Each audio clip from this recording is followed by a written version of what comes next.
मध्य प्रदेश में बदल गई विधानसभा की चुनावी समीकरण। अभी अभी आया मध्य प्रदेश से एक चौंकाने वाला सर्वे, क्योंकि जनता ने कर दिया एक बड़ा खुलासा, जिसमें जनता ने बताया कि अब की बार कौन होगा मुख्यमंत्री। नमस्कार, और आप देख रहे हैं पॉलिटिकल न्यू विचार। आप सभी का इस मध्य प्रदेश विधानसभा महा ओपिनियन पोल में हार्दिक स्वागत है। जी हां, आज हम बात करने वाले हैं मध्य प्रदेश विधानसभा ओपिनियन पोल के बारे में। हम हर जिले की सीटों को विस्तार से जानेंगे कि किसको कितनी सीटें मिलने का अनुमान है और कौन अब की बार अपनी सरकार बना सकता है। क्या अब की बार कमल अपनी सरकार बनाएगा या फिर कमलनाथ अपनी सरकार बनाएंगे? बने रहिए हमारे साथ। चलिए शुरू करते हैं, लेकिन उससे पहले मैं आपको बता दूं कि मध्य प्रदेश में कुल विधानसभा की 230 सीटें हैं और किसी भी पार्टी को पूर्ण बहुमत की सरकार बनाने के लिए 116 सीटें जीतने की आवश्यकता होती है। जिस पार्टी के पास 116 या उससे अधिक सीटें होंगी वही पार्टी अपनी सरकार बनाएगी। और आप अब की बार मध्य प्रदेश में किसकी सरकार देखना चाहते हैं, कमेंट करके हमें जरूर बताएं, क्योंकि लोकतंत्र को मजबूत बनाने के लिए जनता की राय महत्वपूर्ण होती है, इसलिए अपनी राय अवश्य दें। चलिए शुरू करते हैं और देखते हैं सबसे पहला जिला। देखिए, सबसे पहला जिला आता है ग्वालियर। ग्वालियर जिले में विधानसभा की कुल 6 सीटें हैं। यहां पर भाजपा व कांग्रेस के बीच बराबर की टक्कर देखने को मिल सकती है। ग्वालियर की 6 विधानसभा सीटों में से भाजपा के खाते में 3, जबकि कांग्रेस के खाते में भी 3 विधानसभा सीट जाती दिखाई दे रही है। इसके बाद यदि हम बात करें श्योपुर जिले की, श्योपुर जिले में विधानसभा की कुल 2 सीटें हैं। यहां पर भाजपा के खाता खुलने की कोई संभावना नहीं है, जबकि कांग्रेस के खाते में श्योपुर जिले की 2 की 2 सीट जाती दिखाई दे रही है। चलिए इसके बाद यदि हम बात करें डिंडोरी जिले की, डिंडोरी जिले में विधानसभा की कुल 2 सीटें हैं। यहां पर भाजपा के खाते में 2 की 2 विधानसभा सीट जाती दिखाई दे रही है। डिंडोरी में कांग्रेस का खाता खुलने की कोई संभावना नहीं है। कांग्रेस को यहां नुकसान का सामना करना पड़ सकता है। चलिए इसी के साथ यदि हम बात करें इंदौर जिले की, इंदौर जिले में विधानसभा की कुल 9 सीटें हैं।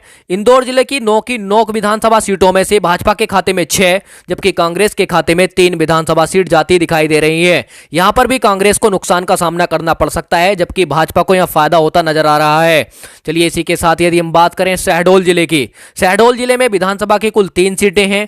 शहडोल जिले की 3 विधानसभा सीटों में से भाजपा के खाते में 1, जबकि कांग्रेस के खाते में 2 विधानसभा सीट जाती दिखाई दे रही है। चलिए इसी के साथ यदि हम बात करें मुरैना जिले की, मुरैना जिले में विधानसभा की कुल 6 सीटें हैं। यहां पर भाजपा के खाते में 4, जबकि कांग्रेस के खाते में 2 विधानसभा सीट जाती दिखाई दे रही है। यानी कि कांग्रेस को यहां नुकसान का सामना करना पड़ सकता है। चलिए इसी के साथ यदि हम बात करें दतिया जिले की, दतिया जिले में विधानसभा की कुल 3 सीटें हैं। यहां पर भाजपा के खाता खुलने की कोई संभावना नहीं है, जबकि दतिया जिले की 3 की 3 विधानसभा सीट कांग्रेस के खाते में दिखाई दे रही है। दतिया जिले में भाजपा की लुटिया डूबती नजर आ रही है। चलिए इसी के साथ यदि हम बात करते हैं जबलपुर जिले की, जबलपुर जिले में विधानसभा की कुल 8 सीटें हैं। यहां पर भाजपा व कांग्रेस के बीच बराबर की टक्कर देखने को मिल सकती है। यानी कि जबलपुर जिले में विधानसभा की 8 सीटों पर भाजपा के खाते में 4, जबकि कांग्रेस के खाते में भी 4 विधानसभा सीट जाती दिखाई दे रही है। चलिए इसी के साथ यदि हम बात करें शिवपुरी जिले की, शिवपुरी जिले में विधानसभा की कुल 5 सीटें हैं। यहां पर भाजपा के खाते में 2, जबकि कांग्रेस के खाते में 3 विधानसभा सीट जाती दिखाई दे रही है। चलिए इसी के साथ यदि हम बात करते हैं गुना जिले की, गुना जिले में विधानसभा की कुल 4 सीटें हैं। यहां पर भाजपा के खाता खुलने की कोई संभावना नहीं है। गुना की 4 विधानसभा सीट कांग्रेस के खाते में जाती दिखाई दे रही है। चलिए इसी के साथ यदि हम बात करते हैं सागर जिले की, सागर जिले में विधानसभा की कुल 8 सीटें हैं। यहां पर भाजपा के खाते में 3, जबकि कांग्रेस के खाते में 5 विधानसभा सीट जाती दिखाई दे रही है। चलिए इसी के साथ यदि हम बात करें उज्जैन जिले की, उज्जैन जिले में विधानसभा की कुल 7 सीटें हैं। यहां पर भाजपा के खाते में 2, जबकि कांग्रेस के खाते में 5 विधानसभा सीट जाती दिखाई दे रही है। चलिए इसी के साथ यदि हम बात करते हैं टीकमगढ़ जिले की, टीकमगढ़ जिले में विधानसभा की कुल 4 सीटें हैं। यहां पर भाजपा व कांग्रेस के बीच बराबर की टक्कर देखने को मिल सकती है। टीकमगढ़ जिले की 4 विधानसभा सीटों में से भाजपा के खाते में 2, जबकि कांग्रेस के खाते में भी 2 विधानसभा सीट जाती दिखाई दे रही है। चलिए इसी के साथ हम बात करते हैं छतरपुर जिले की, छतरपुर जिले में विधानसभा की कुल 6 सीटें हैं। यहां पर भाजपा के खाते में 2, जबकि कांग्रेस के खाते में 4 विधानसभा सीट जाती दिखाई दे रही है। यानी कि यहां भाजपा को नुकसान का सामना करना पड़ सकता है, जबकि कांग्रेस को यहां फायदा होता नजर आ रहा है। चलिए इसी के साथ यदि हम बात करते हैं भिंड जिले की, भिंड जिले में विधानसभा की कुल 5 सीटें हैं। यहां पर भाजपा के खाते में 2, जबकि कांग्रेस के खाते में 3 विधानसभा सीट जाती दिखाई दे रही है। चलिए इसी के साथ यदि हम बात करें दमोह जिले की, दमोह जिले में विधानसभा की कुल 4 सीटें हैं। यहां पर भाजपा व कांग्रेस के बीच बराबर की टक्कर देखने को मिल सकती है। दमोह की 4 विधानसभा सीटों में से भाजपा के खाते में 2, जबकि कांग्रेस के खाते में भी 2 विधानसभा सीट जाती दिखाई दे रही है। चलिए इसी के साथ यदि हम बात करते हैं पन्ना जिले की, पन्ना जिले में विधानसभा की कुल 3 सीटें हैं, यहां पर भाजपा के खाते में 1 जबकि कांग्रेस के खाते में 2 विधानसभा सीट जाती दिखाई दे रही हैं। चलिए इसके बाद हम बात करते हैं भोपाल जिले की। भोपाल जिले में विधानसभा की कुल 7 सीटें हैं, यहां पर भाजपा के खाते में 3 जबकि कांग्रेस के खाते में 4 विधानसभा सीट जाती दिखाई दे रही हैं। चलिए इसी के साथ यदि हम बात करते हैं सतना जिले की। सतना जिले में भी विधानसभा की कुल 7 सीटें हैं, यहां पर भाजपा के खाते में 5 जबकि कांग्रेस के खाते में 2 विधानसभा सीट जाती दिखाई दे रही हैं।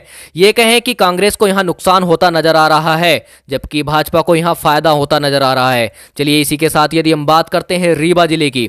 रीवा जिले में विधानसभा की कुल 8 सीटें हैं, यहां पर भाजपा के खाते में 6 जबकि कांग्रेस के खाते में 2 विधानसभा सीट जाती दिखाई दे रही हैं। यानी कि भाजपा को यहां काफी फायदा होता नजर आ रहा है जबकि कांग्रेस को यहां नुकसान का सामना ज्यादा करना पड़ सकता है। चलिए इसी के साथ यदि हम बात करें सिंगरौली जिले की।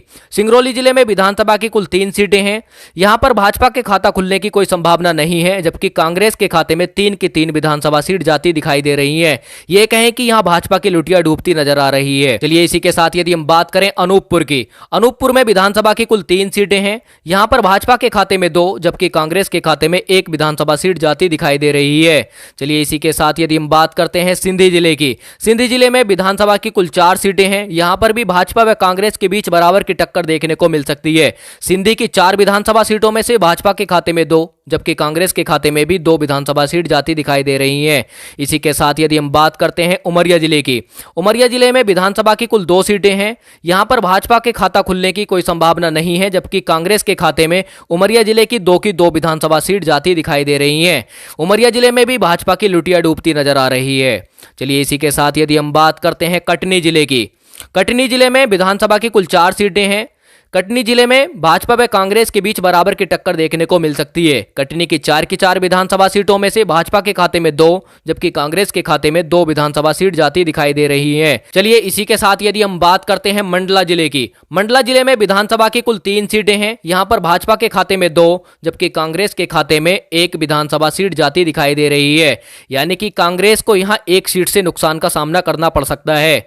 चलिए इसी के साथ यदि हम बात करते हैं बालाघाट की। बालाघाट में विधानसभा की कुल 6 सीटें हैं, बालाघाट की 6 विधानसभा सीटों में से भाजपा के खाते में 2 जबकि कांग्रेस के खाते में 4 विधानसभा सीट जाती दिखाई दे रही है। यानी कि भाजपा को 2 सीटों से यहां नुकसान का सामना करना पड़ सकता है। चलिए इसी के साथ यदि हम बात करते हैं सिवनी जिले की। सिवनी जिले में विधानसभा की कुल 4 सीटें हैं, सिवनी जिले की 4 विधानसभा सीटों में से भाजपा के खाता खुलने की कोई संभावना नहीं है। सिवनी जिले की 4 विधानसभा सीट कांग्रेस के खाते में जाती दिखाई दे रही है। चलिए इसी के साथ यदि हम बात करते हैं नरसिंहपुर की। नरसिंहपुर में विधानसभा की कुल 4 सीटें हैं, यहां पर भाजपा के खाते में 1 जबकि कांग्रेस के खाते में 3 विधानसभा सीट जाती दिखाई दे रही हैं। चलिए यदि हम बात करें छिंदवाड़ा जिले की। छिंदवाड़ा जिले में विधानसभा की कुल 7 सीटें हैं, यहां पर भाजपा के खाते में 3 जबकि कांग्रेस के खाते में 4 विधानसभा सीट जाती दिखाई दे रही हैं। यदि हम बात करें बैतूल जिले की। बैतूल जिले में विधानसभा की कुल 5 सीटें हैं, यहां पर भाजपा के खाते में 3 जबकि कांग्रेस के खाते में 2 विधानसभा सीट जाती दिखाई दे रही हैं। यानी कि कांग्रेस को 1 सीट से यहां नुकसान का सामना करना पड़ सकता है। चलिए इसी के साथ यदि हम बात करते हैं हरदा जिले की। हरदा जिले में विधानसभा की कुल 2 सीटें हैं, यहां पर भाजपा के खाता खुलने की कोई संभावना नहीं है जबकि हरदा जिले की 2 विधानसभा सीट कांग्रेस के खाते में जाती दिख रही है। चलिए इसी के बाद यदि हम बात करते हैं होशंगाबाद की। होशंगाबाद में विधानसभा की कुल 4 सीटें हैं, यहां पर होशंगाबाद में यानी कि भाजपा व कांग्रेस के बीच बराबर की टक्कर देखने को मिल सकती है।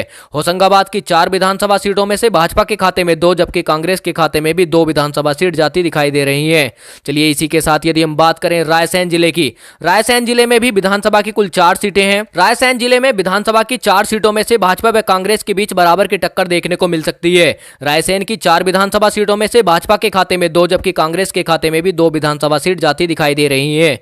चलिए इसी के साथ यदि हम बात करते हैं विदिशा जिले की। विदिशा जिले में विधानसभा की कुल 5 सीटें हैं, यहां पर भाजपा के खाते में 3 जबकि कांग्रेस के खाते में 2 विधानसभा सीट जाती दिखाई दे रही है। चलिए इसी के साथ यदि हम बात करें सीहोर जिले की। सीहोर जिले में विधानसभा की कुल 4 सीटें हैं, यहां पर भाजपा के खाता खुलने की कोई संभावना नहीं है जबकि कांग्रेस के खाते में 4 विधानसभा सीट जाती दिखाई दे रही है। यानी कि भाजपा की यहां लुटिया डूबती नजर आ रही है। है। चलिए इसी के साथ यदि हम बात करें राजगढ़ जिले की, राजगढ़ जिले में विधानसभा की कुल 5 सीटें हैं। यहाँ पर भाजपा के खाते में 2 जबकि कांग्रेस के खाते में 3 विधानसभा सीट जाती दिखाई दे रही हैं। चलिए इसी के बाद यदि हम बात करते हैं शाजापुर जिले की, शाजापुर जिले में विधानसभा की कुल 3 सीटें हैं। यहाँ पर भाजपा के खाते में 1 जबकि कांग्रेस के खाते में 2 विधानसभा सीट जाती दिखाई दे रही है। इसी के साथ यदि हम बात करें देवास जिले की, देवास जिले में विधानसभा की कुल 5 सीटें हैं। यहाँ पर भाजपा के खाते में 3 जबकि कांग्रेस के खाते में 2 विधानसभा सीट जाती दिखाई दे रही है। चलिए इसी के साथ यदि हम बात करते हैं खंडवा जिले की, खंडवा जिले में विधानसभा की कुल 4 सीटें हैं। यहां पर भाजपा व कांग्रेस के बीच बराबर की टक्कर देखने को मिल सकती है। खंडवा की 4 विधानसभा सीटों में से भाजपा के खाते में 2 जबकि कांग्रेस के खाते में भी 2 विधानसभा सीट जाती दिखाई दे रही हैं। चलिए इसी के साथ यदि हम बात करें बुरहानपुर की, बुरहानपुर में विधानसभा की कुल 2 सीटें हैं। यहां पर भाजपा का खाता खुलने की कोई संभावना नहीं है जबकि कांग्रेस के खाते में 2 की 2 विधानसभा सीट जाती दिखाई दे रही है। यानी कि यहां पर भी भाजपा की लुटिया डूबती नजर आ रही है। यदि हम बात करें खारगोन जिले की, खारगोन जिले में विधानसभा की कुल 6 सीटें हैं। यहां पर भाजपा के खाते में 4 जबकि कांग्रेस के खाते में 2 विधानसभा सीट जाती दिखाई दे रही हैं। यानी कि यहां कांग्रेस को थोड़ा सा नुकसान का सामना करना पड़ सकता है। चलिए इसी के साथ यदि हम बात करें बंडवानी जिले की, बंडवानी जिले में विधानसभा की कुल 4 सीटें हैं। यहां पर भाजपा व कांग्रेस के बीच बराबर की टक्कर देखने को मिल सकती है। बंडवानी के 4 विधानसभा सीटों पर भाजपा के खाते में 2 जबकि कांग्रेस के खातों में भी 2 विधानसभा सीट जाती दिखाई दे रही है। चलिए इसी के साथ यदि हम बात करें अलीराजपुर की, अलीराजपुर में विधानसभा की कुल 2 सीटें हैं। यहां पर भाजपा के खाता खुलने की कोई संभावना नहीं है। अलीराजपुर की 2 की 2 विधानसभा सीट कांग्रेस के खाते में जाती दिख रही है। चलिए इसी के साथ यदि हम बात करते हैं झाबुआ जिले की, झाबुआ जिले में विधानसभा की कुल 3 सीटें हैं। यहां पर भाजपा के खाते में 1 जबकि कांग्रेस के खाते में 2 विधानसभा सीट जाती दिखाई दे रही है। यानी कि भाजपा को यहां नुकसान का सामना करना पड़ सकता है। चलिए इसी के साथ यदि हम बात करें धार जिले की, धार जिले में विधानसभा की कुल 7 सीटें हैं। यहां पर भाजपा के खाते में 7 जबकि कांग्रेस के खाते में 4 विधानसभा सीट जाती दिखाई दे रही है। यदि हम बात करें रतलाम जिले की, रतलाम जिले में विधानसभा की कुल 5 सीटें हैं। यहां पर भाजपा के खाता खुलने की कोई संभावना नहीं है जबकि कांग्रेस के खाते में 5 की 5 विधानसभा सीट जाती दिखाई दे रही है। चलिए इसी के साथ यदि हम बात करें मंदसौर जिले की, मंदसौर जिले में विधानसभा की कुल 4 सीटें हैं। यहां पर भाजपा के खाते में 1 जबकि कांग्रेस के खाते में 3 विधानसभा सीट जाती दिखाई दे रही है।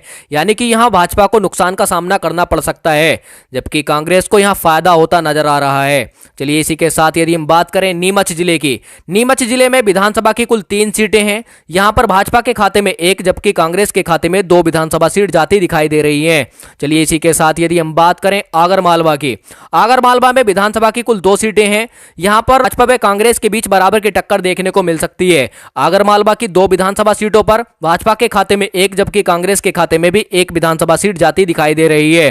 चलिए इसी के साथ यदि हम बात करें अशोकनगर की, अशोकनगर में विधानसभा की कुल 3 सीटें हैं। यहां पर भाजपा के खाते में 2 जबकि कांग्रेस के खाते में 1 विधानसभा सीट जाती दिखाई दे रही है। यानी कि कांग्रेस को यहां नुकसान का सामना करना पड़ सकता है जबकि भाजपा को यहां फायदा होता नजर आ रहा है। चलिए इसी के साथ यदि हम बात करते हैं निवाड़ी जिले की, निवाड़ी में कुल विधानसभा की 1 सीट है जो कि भाजपा के खाते में जाती दिखाई दे रही है। यहां पर कांग्रेस का खाता खुलने की कोई संभावना नहीं है। इस प्रकार आपने मध्य प्रदेश की 230 विधानसभा सीटों का सर्वे विस्तार से जाना और यहां देखा गया कि 230 विधानसभा सीटों में से भाजपा के खाते में 95 जबकि कांग्रेस के खाते में 135 सीटें जाती दिख रही हैं। पूर्ण बहुमत की सरकार बनाने के लिए 116 सीट जीतने की आवश्यकता होती है जबकि भाजपा के खाते में कितनी रही 95, लेकिन कांग्रेस के खाते में 135 सीटें जाती दिख रही हैं। तो यहां कह सकते हैं इस सर्वे के अनुसार कि मध्य प्रदेश में अब की बार कांग्रेस अपनी सरकार बनाने जा रही है। और आपको क्या लगता है अब की बार की मध्य प्रदेश में किसकी सरकार बनेगी? कमेंट करके जरूर बताएं। और आप किसकी सरकार देखना चाहते हैं यह भी हमें जरूर बताएं, क्योंकि लोकतंत्र को मजबूत बनाने के लिए जनता की राय महत्वपूर्ण होती है। तो आप हमें कमेंट करके जरूर बताएं। धन्यवाद।